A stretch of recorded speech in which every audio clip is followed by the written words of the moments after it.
Čempionate varžėsi 8 komandos – geriausi pasieniečiai kinologai ir jų šunys iš valstybės sienos apsaugos tarnybos, Ignalinos, Vilniaus, Varėnos, Lazdijų, Pagėgių, Pakrančių apsaugos, Ignalinos atominės elektrinės apsaugos ir užsieniečių registracijos centro. Kiekvieną komandą sudarė 2 kinologai su savo keturkojais pagalbininkais, kurie varžėsi vietovės apieškos žmogaus paieškos rungtyse, rodė sugebėjimus tamsiu paros metu sekant pėdsakais.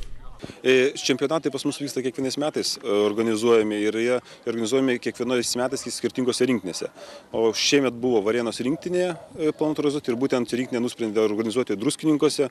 Tai gal miestas toks ir kurortinis, daugiau žmonių, kad supažindinti visuomenę su pasieniečių darbu, su tarnybinių šunų darbu, kokios jie funkcijas atlieka, kaip dirba, kaip ieško žmonių, pažeidėjų. Tai būtent, kad žmonės žinotų, kas tai per darbas, kad šunys nėra vien blogi, kaip daug kas mano yra, o tikrai jie ir pagalbininkai yra, ir tarnyba, ir visuomeniai. Ir tarkim taip pat ir šią visuomenį, kad supažindinti ir vaikai, kad nebijotų gyvūnų, žinotų, galėtų užduoti klausimus, kaip juos dresuoti, kaip valdyti šunis.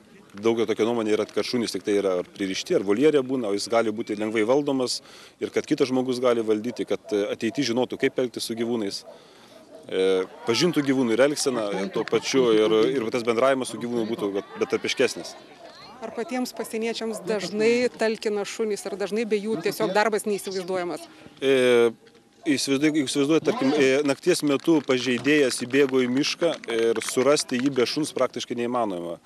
Praktiškai didžioji dalis visų pažeidėjų, kurie kerta valstybės sieną arba kontrabandistai yra sulaikomi dėka tarnybinių šunų. Tai praktiškai jie dirba kiekvieną dieną, rezultatai, pagalbininkai yra. Ir be tarnybos jie dar vykdo ir gelbėjimo darbus, nes yra tikrai nemažai išgelbėti dingusių žmonių, senolių, vaikų pasiklydusių miškuose. Jeigu per paskutinius metus apie 45 yra žmonės išgelbėti, tai labai svarbu yra. Kiek yra tokių labiausiai nusipelnusių šunų, kuriems jau galima drąsiai medalius kabinti? Daug, beveik visi yra. Tik kiekvienas, aišku, savotiškai yra, tai, tarkim, dalinai tie nuopelnai priklauso ne tik nuo pačio kinologo, bet kurioje vietoje jis dirba, ant kiek dažnai, tarkim, išeina pagalbą suteikti.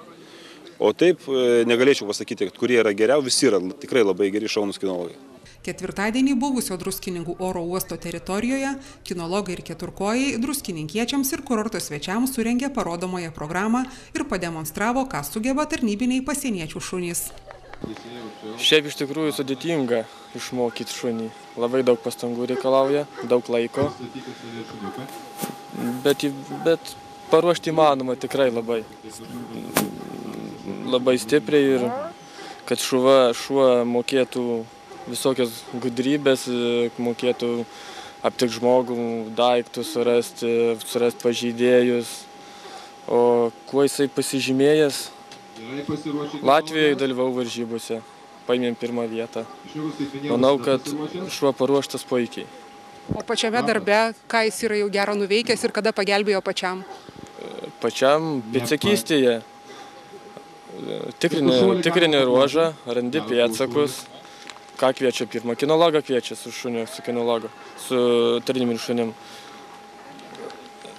Jam pasakai pėdsakai, jis išmokytas sekti pėdsakais, ieškoti žmogaus. Ar daug yra sienos pažeidėjų radęs? Keletą yra radęs. Nelegalus sulaikėm. Tribonių užkardos, Tribonių užkardoj, kirto valstybės sieną ir teko sulaikinėti. Čia, atik čia. Grit. Kiek jūs jau laiko draugaujat su šituo savo keturiu? 2 mėnesiai mes tik čia iš žmogaus paėmėm, įsigijom ir tik 2 mėnesiai dirba. Ir kuo turi pasižymėti šuo, kad jisai tiktų tarnybai? Tai viskuo, fizinė ištvermė, psichika gera ir tiks.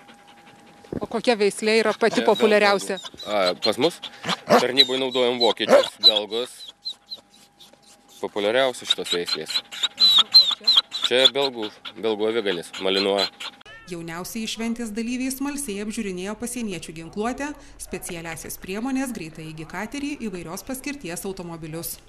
Iš viso Lietuvos valstybės sienos apsaugoje šiuo metu tarnauja beveik 150 tarnybinių šunų. Jie yra nepamainomi pagalbininkai sulaikant sienos pažeidėjus, kontrabandininkus ir kitus nusikaltėlius, taip pat aptinkant narkotinės ir kitas draudžiamas medžiagas. Labai dažnai valstybės sienos apsaugos tarnybos keturkojų pagalbos prireikia dingus žmonėms ar aiškinantis vagystes.